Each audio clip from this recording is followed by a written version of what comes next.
Bismillahirrahmanirrahim. Assalamualaikum warahmatullahi wabarakatuh. Alhamdulillah wassalatu wassalamu ala Rasulillah wa ala alihi wa sahbihi wa man walah wa la hawla wa la quwwata illa billah ma ba'd. Allahumma 'allimna ma yanfa'una wanfa'na bima 'allamtana wa zidna 'ilma ila 'ilmina. Allahumma arinal haqqa haqqan warzuqna ittiba'ah wa arinal batila batila warzuqna ijtinabah. Para ikhwan rahimani wa rahimakumullah dan akhwat, pertama-tama kita bersyukur kepada Allah Subhanahu wa taala atas segala nikmat yang telah diberikan kepada kita. Pada malam hari ini Allah berikan kemudahan untuk duduk bermajelis ilmu dalam memahami hukum-hukum Allah Subhanahu wa taala yang berkaitan dengan fikih jenazah. Salawat dan salam semoga selalu tercurah kepada junjungan Nabi kita Muhammad sallallahu alaihi wasallam serta para keluarganya, para sahabatnya dan orang-orang yang senantiasa berpegang teguh dengan sunnah-sunnahnya hingga akhir zaman. Kita masih dalam pembicaraan atau pada pembahasan selanjutnya adalah ma yajibu ala aqaribil mayyit. Apa yang wajib dikerjakan atas kerabat mayit. Wa yajibu ala aqaribil mayyiti, wajib atas kerabat si mayit hina yablughuhum khabar wafatihi amron. Tatkala sampai kabar kematian kerabatnya, dua perkara yang harus dia kerjakan. Yang pertama, as-sabru war-ridha bil qadar. Bersabar dan ridha dengan takdir Allah Subhanahu wa taala. Dalam ayat di dalam surat Al-Baqarah, di dalam ayat 155 dan 156, 157. Allah Subhanahu wa taala berfirman, "Walanabluwannakum bisyai'in." Dan sungguh, ini Allah Subhanahu wa taala menggunakan dua penguat di sini. Lam taukid dan nun taukid. Ya, lam taukid dan nun taukid, huruf yang menguatkan sebuah pembicaraan. Jadi sungguh benar-benar pasti aku akan puji kalian. Bisyai'in, dengan sesuatu atau dengan sedikit, minal khauf, rasa takut, wal ju', lapar, wa naqsin minal amwal wal anfus, dan hilang atau kekurangan harta dan juga jiwa. Ini kurangnya jiwa, ini berarti dengan dicabut nyawanya oleh Allah Subhanahu wa taala dari anggota keluarganya.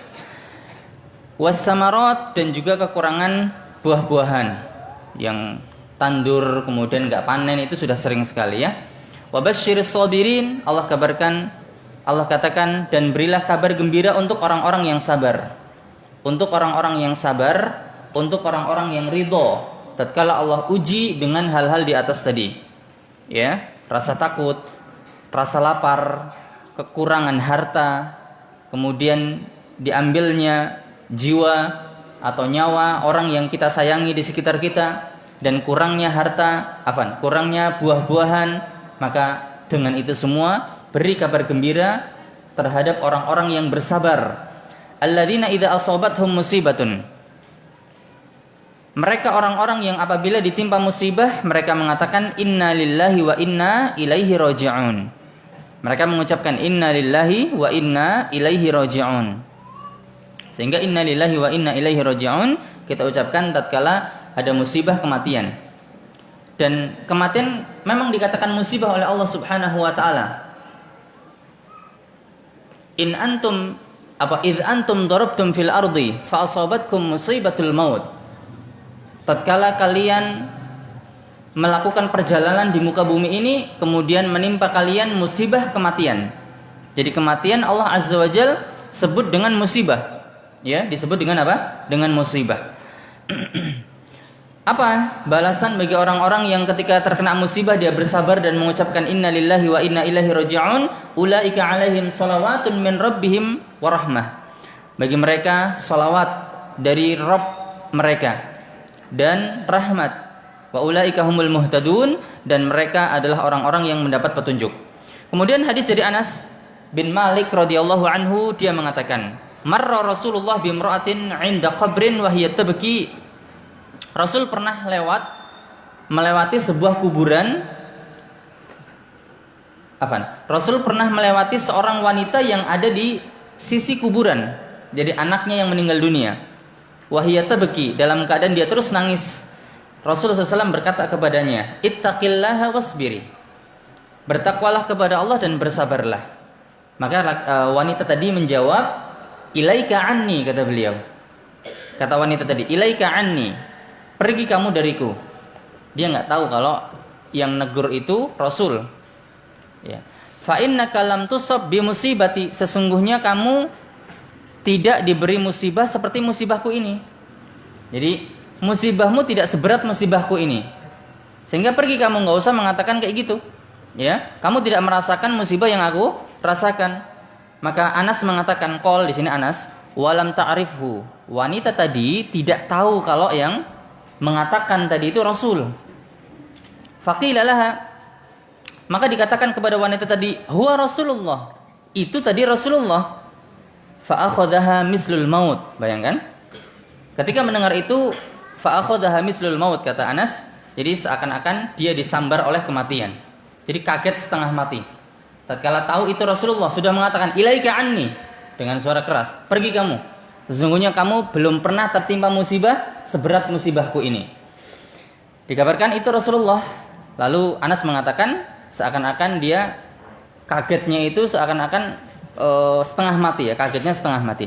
Fa'atat sebaba Rasulillah, dia datang ke pintu Rasul sallallahu alaihi wasallam, falam tajid indahu bawabin, dan tidak ada satpamnya, ya, tidak ada yang jaga gerbangnya. Artinya mudah untuk bertemu Rasul sallallahu alaihi wasallam.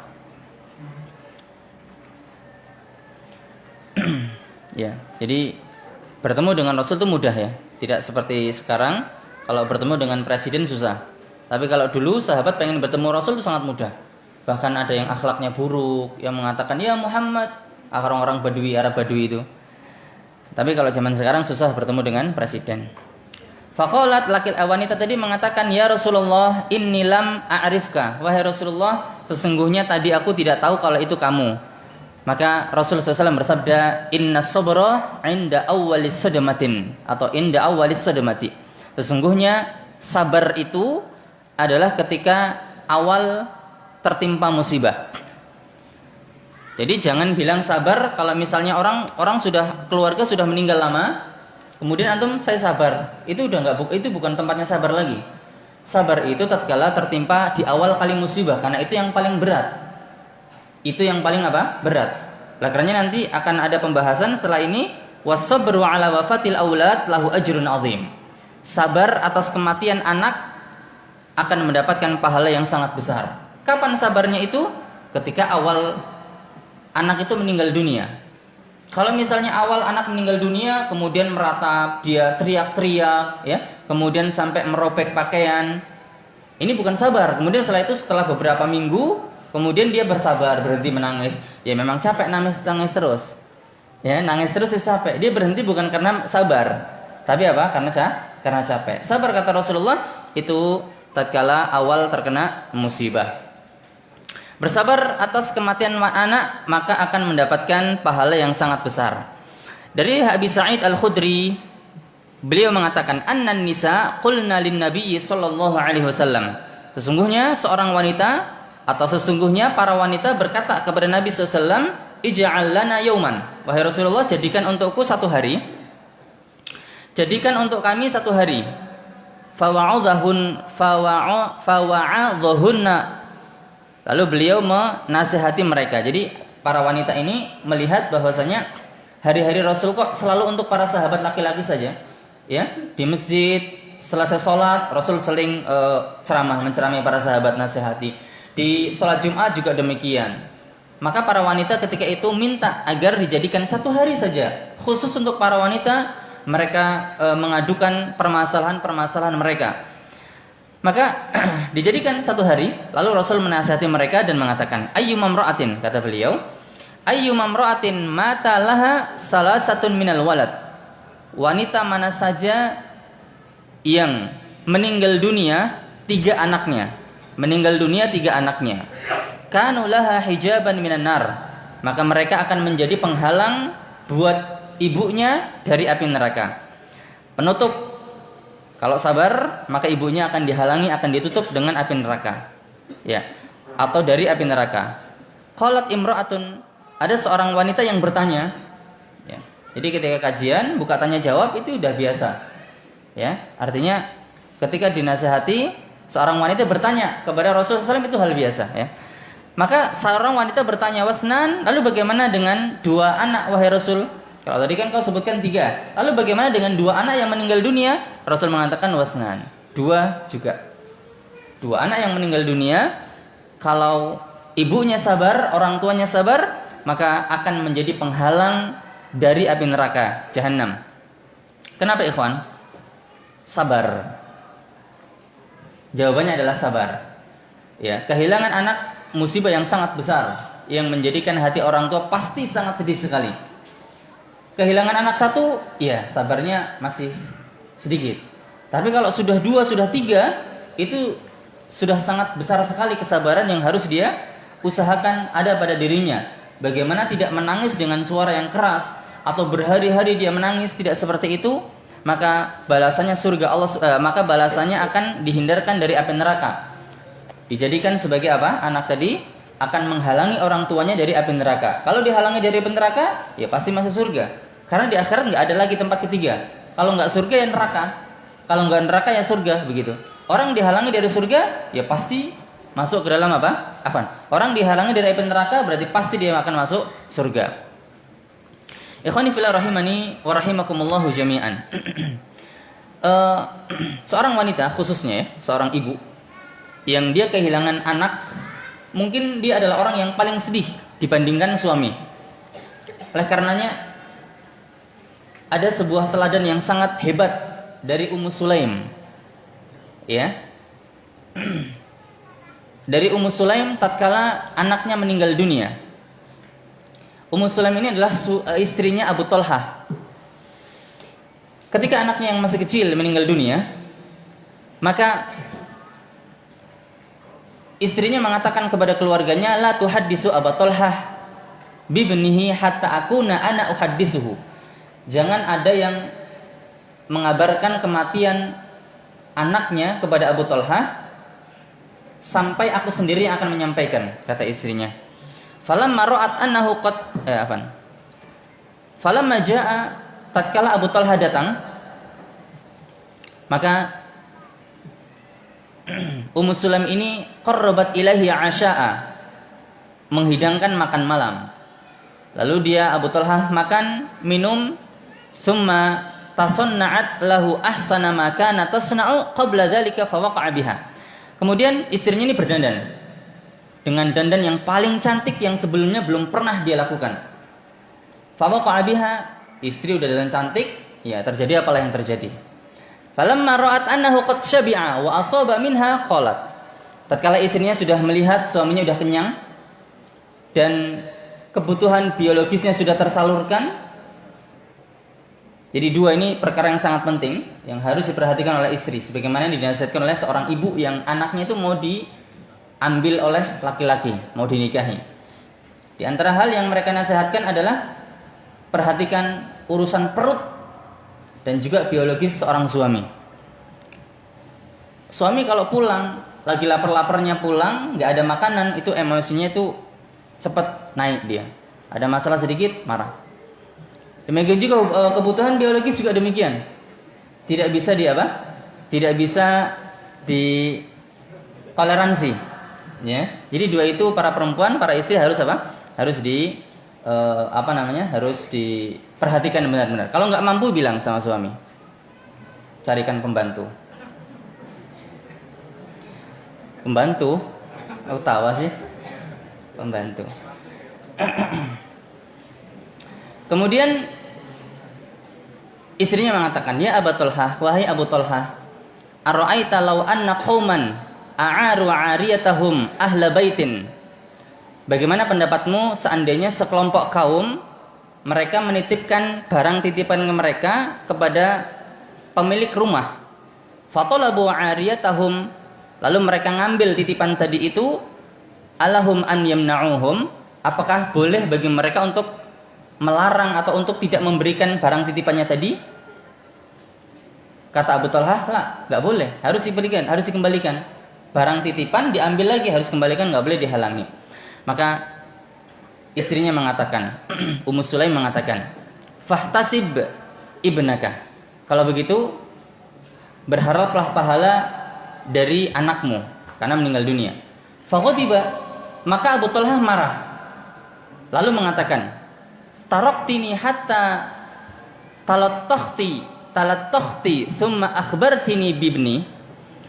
Kamu membiarkanku sampai aku sampai aku berhubungan badan denganmu, makan kenyang, lalu setelah aku puas merasakan itu semua, kamu baru ngabarkan kalau anakku sakit. Pergi dia ke Rasul SAW, datang kepada Rasul mengadukan apa yang terjadi, kelakuan istrinya yang seperti ini. Diadukan kepada Rasul, ini enggak layaknya manusia ini. Bisa-bisanya anaknya meninggal dunia, malah dia dandan cantik, kasih makan yang sangat enak, kenyang, puas, sampaikan anaknya meninggal dunia, marah. Datang kepada Rasul berharap agar Rasul SAW memberikan keputusan. Ini gimana istri kayak gini? Maka Rasulullah SAW mengatakan apa? Barakallahu lakuma fi ghabiri lailatikuma. Semoga Allah meridhoi semoga Allah memberkahi untuk kalian berdua di malam kalian itu, di malam kalian berdua. Ternyata fahamilat fawaladat gulaman. Dia hamil lalu lahirlah seorang anak laki-laki. Ada seorang laki-laki yang mengatakan dari Ansor, faraitu lahuma tis'atun atau faraitu lahuma betul tis'atu auladin kulluhum qad qara'al Qur'an. Aku melihat mereka berdua itu punya anak 9, ya, punya anak 9 dan semuanya qad qara'al Qur'an, membaca Al-Qur'an. Istilah qari, ya. Mereka semua menjadi qari. Tapi harus diingat bahwasanya qari zaman sahabat itu beda dengan qari zaman sekarang. Kalau qari zaman sekarang itu diberikan gelar tersebut kepada orang yang hafid Quran, kepada orang yang punya sanad, ya. Walaupun amalannya bukan amalan yang soleh, dia bukan ahli ibadah, dia bukan orang yang faham dengan tafsir lalu mengamalkan isi Al-Quran, dia bukan orang yang bergelut dengan ilmu talabul ilmi, bahkan terkadang dia adalah orang yang malas pengajian, itu digelari qari. Itu tidak, di zaman Rasul enggak seperti itu. Qari di zaman Rasul SAW atau qurra, ya, sebagaimana dikatakan oleh Ibnu Mas'ud kalau nggak salah, qurra di zaman sahabat Nabi SAW, mereka itu bukan seperti itu. Mereka adalah orang yang faham Al-Quran, mereka adalah orang yang soleh. Jadi paham isi Al-Quran, mengamalkan isi Al-Quran, mereka adalah orang yang soleh. Mereka juga hafal apa? Hafal Al-Quran. Maka ini adalah balasan dari Allah Subhanahu wa Ta'ala yang disegerakan di dunia bagi orang yang sabar dan ridha terhadap takdir Allah Subhanahu wa Ta'ala. Terlebih lagi balasan di akhirat itu jauh lebih besar daripada balasan yang diberikan kepadanya di dunia. Dalam hadis yang lain, dalam hadis qudsi, Allah Subhanahu wa Ta'ala berfirman, "Ma li 'abdi al-mu'min 'indi jazaa'un idza qabattu safiyahu min ahli dunya." Tidaklah ada untuk hambaku mukmin balasan di sisiku apabila aku cabut nyawa orang yang dia sayangi dari keluarganya dia di dunia, summah tasaba, kemudian dia berharap pahala, melainkan surga, illal jannah, kecuali surga. Orang yang ketika ada orang yang dia sayangi meninggal dunia, ingat ini bukan hanya anak, ya. Hadis ini hadis ini riwayat Bukhari. Hadis ini sahih riwayat Bukhari. Hadis ini umum.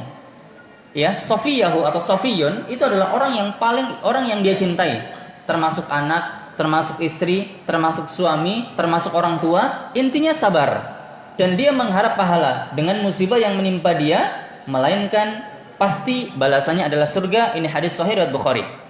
Kemudian dalam hadis yang lain dari Abu Musa al-Asy'ari, Rasul bersabda, "Idza mata waladul 'abdi," apabila anak seorang hamba itu meninggal dunia, maka Allah berfirman kepada malaikat, "Qabattum walada 'abdi?" Apakah kalian yang sudah mencabut nyawa hambaku? Mereka mengatakan iya. Fayaqul madku, malaikat menjawab, "Hamidaka wastarja'a." Hambamu memujimu, justru alhamdulillah. Inna lillahi wa inna ilaihi raji'un. Alhamdulillah. ucapannya kayak gitu, maka Allah Azza wa Jal, ibnu li'abdi baitan fil jannah wa sammauhu baital hamdi. Bangunkan untuk hambaku rumah di surga dan kasih nama rumah itu dengan Baitul Hamdi. Hadis ini adalah hadis riwayat Tirmidzi dari sahabat Abi Musa Al-Asy'ari. Hadis ini dihasankan oleh Syekh Al-Albani. Ada rumah Baitul Hamdi yang disediakan oleh Allah Subhanahu wa taala bagi orang yang bersabar. Tatkala anaknya meninggal dunia, dia mengucapkan alhamdulillah, inna lillahi wa inna ilaihi raji'un.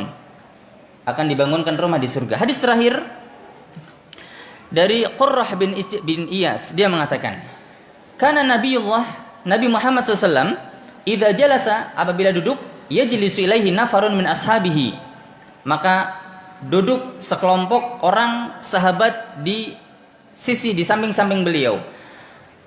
Wa fihim, di tengah-tengah mereka, di antara mereka para sahabat yang duduk-duduk itu, ada seorang laki-laki yang punya anak kecil. Ya'tihi min khalfi dhahrihi. Anak kecil tiba-tiba datang dari arah punggungnya, dari arah belakangnya. Bapaknya lagi duduk, sedang ngobrol sama Rasul dan para sahabatnya. Ya. Kemudian ngobrol masalah akhirat. Kemudian datang anaknya dari arah belakang, ya. Fayuq'iduhu baina yadayhi. Kemudian diambil, didudukan di hadapan bapaknya. Fahalaka famtana ar-rajul an yahdhurul halaqah adzikr li dzikri ibnihi fahazina alaihi. Maka anaknya pun meninggal dunia. Sehingga laki-laki ini tidak menghadiri pertemuan bersama Rasulullah SAW karena dia ingat anaknya yang meninggal dunia dan dia masih bersedih. Setelah beberapa hari dia masih sedih. Maka Rasulullah SAW merasa kehilangan. Lalu bertanya, Mali la arofulan, kenapa aku nggak melihat fulan? Orang yang punya anak tadi. Para sahabat menjawab, wahai Rasulullah, anaknya yang kamu lihat itu kemarin meninggal dunia. Falaqiyahu Nabi menemui laki-laki tadi, lalu mengucapkan salam dan bertanya tentang anaknya, kemana anakmu?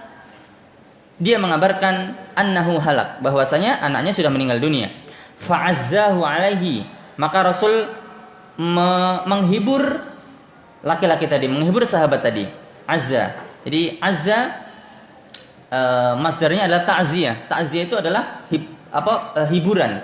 Jadi penghibur. Jadi kalau saya mau kemana, mau takziah. Jadi kalau takziah itu apa? Menghibur sahibul musibah. Jadi menghibur apa? Sahibul musibah. Kemudian mengatakan, ya fulan, wahai laki-laki, ayyuma kana ahabbu ilaika, mana yang lebih kamu sukai? An tamatta'a bihi umraka au la ta'ti ghadan ila babin min abwabil jannah illa wajadtahu qad sabaqaka ilaihi yaftahuhu laka. Wahai laki-laki, mana yang paling kamu sukai? Mana yang lebih kamu sukai? Kamu dipanjangkan umurmu sehingga bisa bersenang-senang dengan anakmu. Maksudnya ini adalah, mana yang paling kamu sukai? Anakmu sekarang masih hidup sehingga kamu bisa bersenang-senang dengan anakmu, atau nanti anakmu meninggal dunia, tapi nanti anakmu sudah mendahulimu di pintu surga, dia akan bukakan pintu surga untukmu. Maka laki-laki mengatakan, wahai Nabi Allah, bal yasbiquni ila babil jannah, aku lebih suka anakku mendahuliku di pintu surga, lalu dia yang membukakan pintu surga untukku, itu yang lebih aku sukai. Rasul mengatakan apa? Fadzaka laka, itu akan kamu dapatkan. Subhanallah. Secara tidak langsung ini sudah kabar bahwasanya laki-laki ini akan masuk surga. Baik ikhwani fillah rahimani wa rahimakumullah, intinya adalah bahwasanya orang yang bersabar atas kematian, dan bersabar itu hukumnya wajib. Ya. Ya. Istirja itu adalah seorang wa inna ilaihi raji'un. Sebagaimana datang dalam ayat, wa yazidu alaihi qawluhu, setelah dia mengucapkan inna lillahi wa inna ilaihi raji'un, tambah Allahumma ajurni fi musibati wa akhlif li khairan minha. Ya. Jadi setelah dia mengucapkan inna lillahi wa inna ilaihi raji'un, dia nambah dengan mengucapkan Allahumma ajurni fi musibati wa akhlif li khairan minha. Ya Allah, berilah pahala dalam musibahku ini dan gantikan untukku yang lebih baik darinya. Ini diucapkan oleh Ummu Salamah. Ummu Salamah, dia mendengar Rasul bersabda, "Ma min muslimin, tidaklah ada seorang muslim, tusibuhu musibatun, yang ditimpa musibah, kemudian dia mengucapkan apa yang Allah perintahkan, inna lillahi wa inna ilaihi raji'un," dia ucapkan itu. Kemudian diucapkan, "Allahumma jurni fi musibati wa akhlif li khairan minha." Ya Allah, berilah pahala untukku dalam musibahku ini dan gantilah dengan yang lebih baik darinya. Illa akhlafallahu khairan minhu, kecuali Allah akan ganti dengan yang lebih baik minha darinya. Qalat, maka Ummu Salamah mengatakan, "Falamma mata Abu Salamah," tatkala Abu Salamah meninggal dunia, aku mengatakan, "Ayyul muslimina khairun min Abi Salamah?"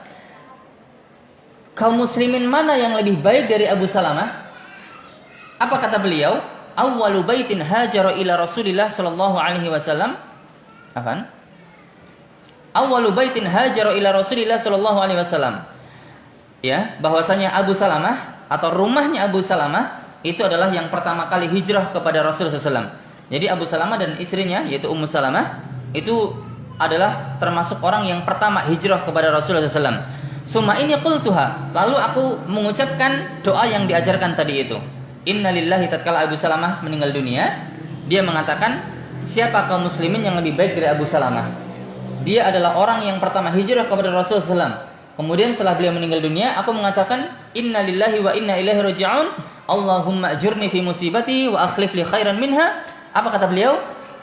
Allah Azza wa Jalla menggantikan untukku Rasul SAW.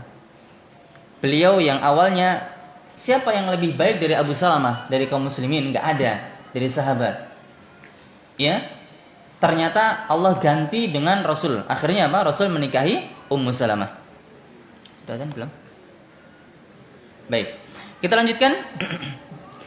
Ma yahrumu ala aqaribil mayyit. Ini terakhir ya. Ma yahrumu ala aqaribil mayyit. Apa yang diharamkan atas kerabat mayit. Jadi hal-hal yang diharamkan untuk dilakukan atas kerabat mayit. Yang pertama adalah an-niyahatu. Meratap. An Abi Malikin al-Ash'ari, dari Abi Malik al-Ash'ari, dia mengatakan bahwa Nabi SAW bersabda, arba'un fi ummati, ada 4 perkara fi ummati yang ada di dalam umatku, min umuril jahiliyah, dari perbuatan orang-orang jahiliyah, la yatrukunahunna, yang tidak ditinggalkan, yang mereka belum meninggalkannya. Jadi Rasul mengabarkan ada perbuatan-perbuatan orang-orang jahiliyah sebelum Islam datang yang ternyata sampai sekarang itu masih dikerjakan oleh umatku, yaitu umat muslim. Beliau mengabarkan ada perbuatan orang-orang jahiliyah yang masih diadopsi oleh orang-orang muslim dari umat Nabi Muhammad SAW. Beliau menyebutkan yang pertama adalah al-fakhru fil ahsab, berbangga-bangga di dalam ahsab, yaitu garis keturunan. Berbangga-bangga terhadap garis keturunan.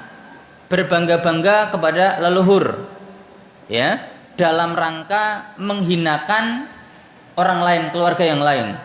Dari anak orang kaya, ya, dari anak presiden, dari anak pejabat, pokoknya dari anak orang yang memiliki kedudukan. Ya, dia berbangga di hadapan orang lainnya, kamu anaknya petani aja sok-sokan. Nih, saya anaknya pejabat, saya orang kaya misalnya. Dia bangga dengan garis keturunan. Ini min umuril jahiliyah, yang diharamkan oleh Rasulullah SAW, yang sampai atau yang masih dikerjakan oleh siapa? Oleh umatnya Nabi Muhammad SAW. Kemudian yang kedua adalah at-ta'nu fil ansab, menghina ansab, nasab. Menghina nasab, ini yang kedua. Jadi menghina nasab. Jadi apa ya? Mencela ya, mencela. Baik itu mencela nasab orang lain. Keluargamu itu keluarga misalnya dari pezina, ya. Keluargamu itu keluarga cacat semuanya. Jadi nggak usah sok-sokan, misalnya kayak gitu. Ini saya keluarga dari orang-orang yang keker misalnya, kekeringan maksudnya. Ya. Jadi menghina, ya, menghina. Atau yang kedua, dia nggak ngakui orang tuanya. Dan ini masih banyak. Kalau saya lihat di video-video, banyak anak yang nggak ngakui orang tuanya. Kenapa nggak ngakui? Ayah saya dulu orang yang jahat sama anaknya, nggak mau ngasih makan. Bapak saya dulu adalah orang yang misalnya kasar sama ibu saya, sampai mukul, ya, nggak kasih makan, pergi nikah sama orang lain, nggak. Walaupun seperti itu bapak Anda, nggak boleh menafikan orang tua. Saya nggak punya bapak yang kayak dia, atau saya nggak punya ibu yang kayak dia, nggak boleh ini. Ya, ini apa? Menghina nasab seperti ini, termasuk menghina apa? Nasab. Jadi menghina nasab orang lain atau tidak mengakui nasab dari keturunan orang tua, nggak diakui sama dia. Kemudian wal istisqa bin nujum. Istisqa bin nujum. Jadi istisqa bin nujum itu apa? Istisqa itu meminta hujan dengan bintang. Meminta hujan dengan apa? Dengan bintang. Ini yang dulu pernah disampaikan sama Ustaz Joni ini ya. Al-istisqa bin nujum. Jadi ada di antara mereka yang mengatakan mutirna binau'i kadza. Jadi kami diberi hujan karena sebab ada bintang ini, ada bintang itu. Jadi di sini ada dua hukum. Ini termasuk syirik kecil. Termasuk apa? Syirik kecil tatkala seseorang mengatakan itu bintang sebab kami diberikan hujan. Kalau dulu ada, saya nggak tahu kalau sekarang. Kalau dulu ada, tapi nggak tahu kalau apa? Kalau sekarang. Ya mungkin sekarang ya bisa kita katakan mungkin, wah gara-gara sebab ada pawang hujan nih jadi hujan. Ini mungkin syirik kecilnya seperti itu. Kalau dulu pakai bintang. Saya nggak tahu sekarang atau masih atau enggak, tapi sekarang ada yang lebih tren lagi, itu apa? Pawang hujan. Pakai pawang hujan, kemudian turun hujan. Ya, kemudian turun hujan. Jadi ikhwan, kalau dalam hadis ada orang yang ketika dia sakit pergi ke dukun, dia berobat ke dukun. Jadi ada seorang sahabat yang dia sakit, kemudian sahabat lain datang, ya, kenapa kau nggak pakai jimat? Ini pembahasan jimat ya. Kenapa kau nggak pakai jimat? Apakah aku harus memakai jimat? Padahal Rasulullah SAW sudah mengajarkan, sudah mengatakan man ta'allaqa tamimatan faqad asyrak. Siapa yang menggantungkan jimat maka dia telah berbuat syirik, kata sahabat ini. Jadi imannya kuat. Biasanya orang yang sakit itu imannya lemah. Dia akan menempuh jalur apapun, yang penting sembuh. Walaupun harus pergi ke dukun. Jangankan sembuh dari penyakit pergi ke dukun. Kambingnya hilang aja perginya ke dukun. Kambing hilang. Ini sampai sekarang masih terjadi. Apalagi sakit yang lama nggak sembuh, kamu pengen sembuh, pergi ke dukun itu. Dan ingat ikhwan, dukun itu nggak selalu berpenampilan yang jenggotnya lebat, rambutnya panjang, kemudian pakai jubah hitam, nggak selalu kayak gitu. Di Arab Saudi, polisi nangkap dukun itu, dukunnya itu sedang sholat subuh di masjid. Sedang sholat subuh di masjid, polisinya nunggu di luar sampai orang ini keluar baru ditangkap sama dia. Kenapa kamu nangis? Dukunnya nangis. Kenapa kamu nangis? Dia bilang, aku punya peliharaan jin yang banyak. Aku punya peliharaan jin yang banyak, tapi kenapa mereka nggak ada satupun yang ngasih tahu kalau saya mau ditangkap? Kata dia. Kenapa nggak ada satupun yang ngasih tahu kalau saya mau ditangkap?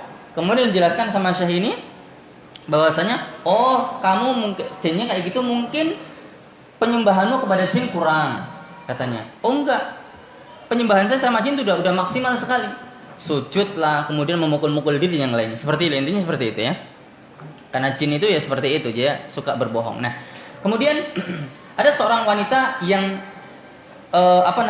seorang wanita istri sahabat yang dia matanya itu gerak-gerak. Ya, matanya gerak-gerak. Dia berobat kepada wanita Yahudi. Wanita Yahudi ini adalah ya tukang jampe-jampe lah, mungkin dukun. Kemudian diobati. Dia bacakan mantra bim salabim ada gabra-bra, gitu ya. Usap matanya, jebret, sembuh. Enggak gerak-gerak lagi. Maka dilaporkan itu tersebut kepada suaminya. Suaminya lapor kepada Rasulullah SAW. Lalu Rasul mengatakan sesungguhnya tatkala, atau saya lupa apakah sahabat ini lapor ke Rasul atau sahabat ini yang ngomong langsung. Ya, intinya isi dalam hadis tersebut adalah bahwasanya sesungguhnya tatkala wanita Yahudi, wanita dukun tadi itu mengusap dengan membaca mantra, diusap matanya itu kemudian sembuh, itu setannya enggak datang ke situ, berhenti dia. Ya.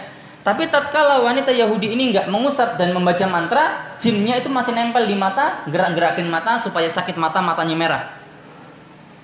Ya.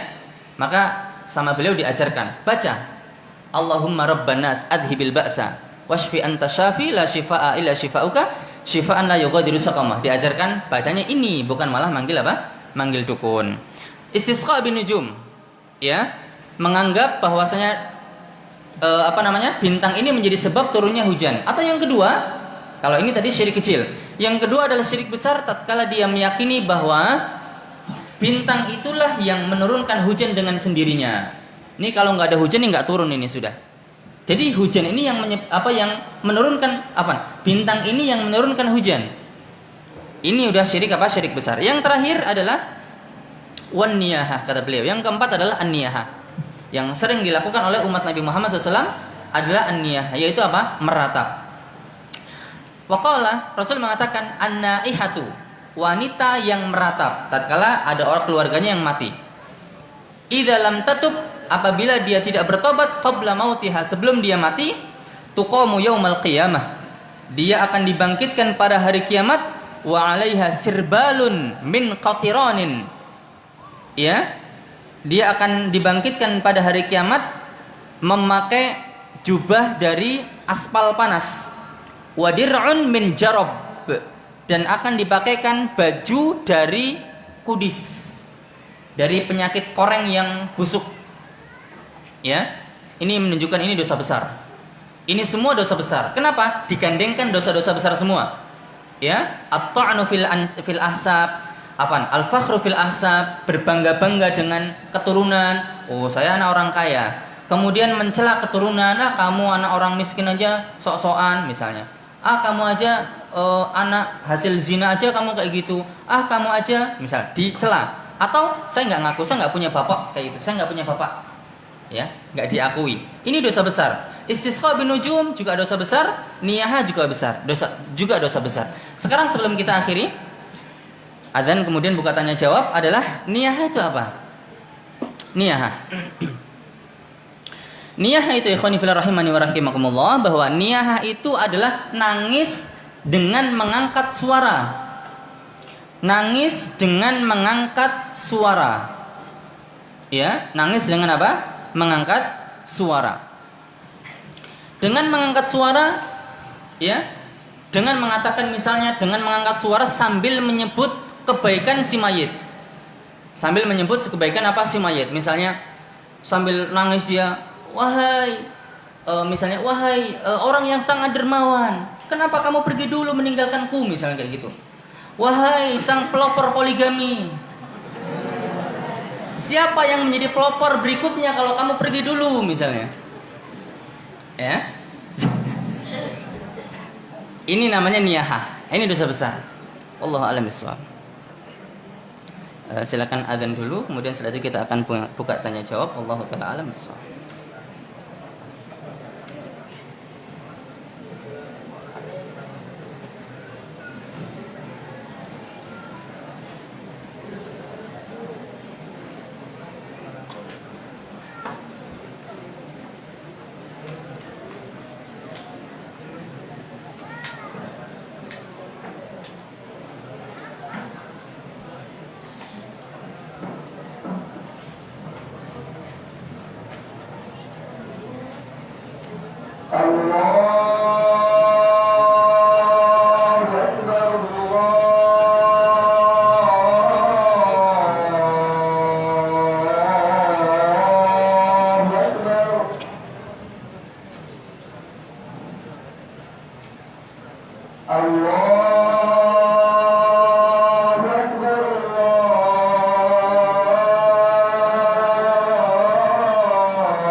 حي على الفلاح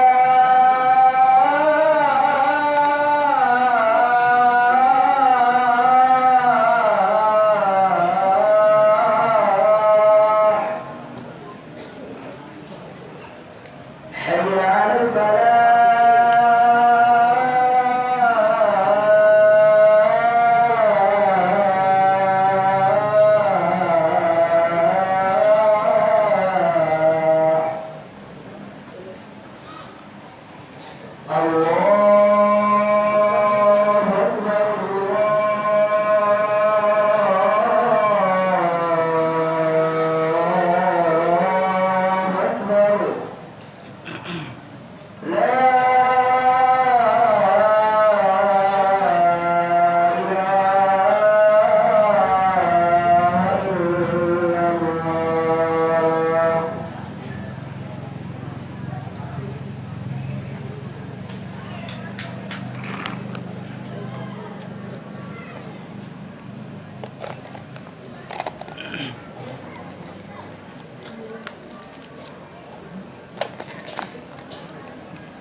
Alhamdulillah, wassalatu wassalamu ala rasulillah wa ala alihi wa sahbihi wasallam, amma ba'd. Silakan bapak-bapak dan ibu-ibu yang ingin ditanyakan.